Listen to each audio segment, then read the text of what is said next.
doesn't feel as big as it looks. Yeah.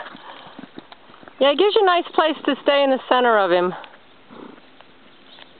Yeah, she asked me when I rode the canter, she said, does it feel really big? And I said, I thought it was really comfortable, you know.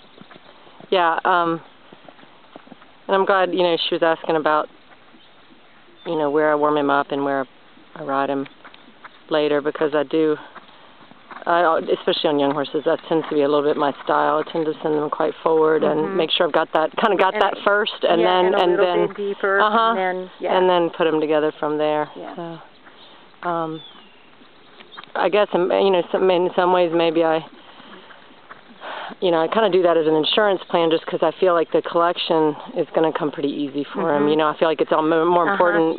Personally, I just have made the decision to make sure he's always really long through the back and, you know, covering ground. Also, since I'm his mother right now, I probably baby him a little bit, like, oh, you know, it's funny, you think about him as a baby, and all of a sudden you're like, oh, yeah, okay, I guess they are 5. I could ask you to sit a little bit.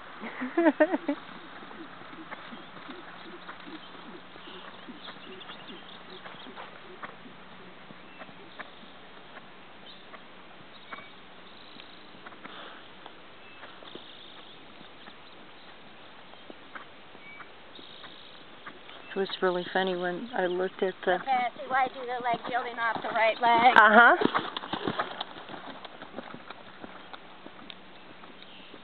He's always been a little bit right shoulder dominant, and you know, I've always had to work him more into the left rein proactively to get him centered and straight.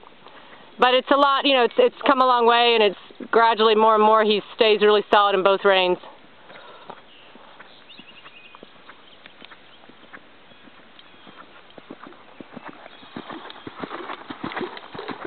Sorry, I think while I was saying that I completely spaced on the video for about a long side, so you'll probably have a nice view of the ground there for a minute. It's okay.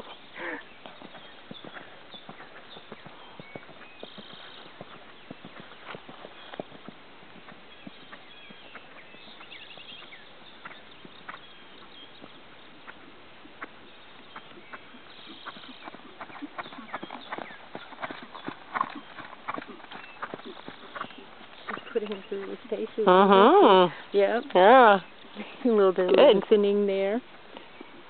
Like I said, it's fun for me to see him pushed a little by somebody else, especially a rider of Debbie's caliber.